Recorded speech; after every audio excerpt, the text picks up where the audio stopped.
Welcome to the Slop Farm. Enjoy the video. You start by confirming headset wiring. TRRS plugs include a mic and will route sound away from the phone.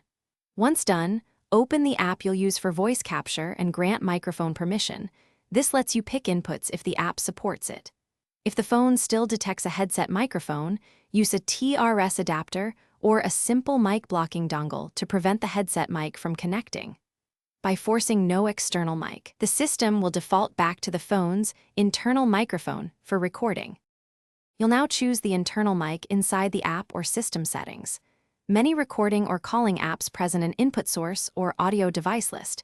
Make sure you select the phone's internal microphone. If the option isn't visible, toggle airplane mode once, then reopen the app to refresh audio routing. Make sure no Bluetooth headsets are connected because they claim input priority. If you're using adapters or USB OTG audio, ensure the adapter is disconnected so the phone remains the primary input device. Finish by making a quick test recording and listening closely to confirm the internal mic is active and sounds natural. If the phone still uses the headset mic, power cycle the device, remove any dongles, and recheck microphone permissions. Clearing the app cache can also reset audio selection.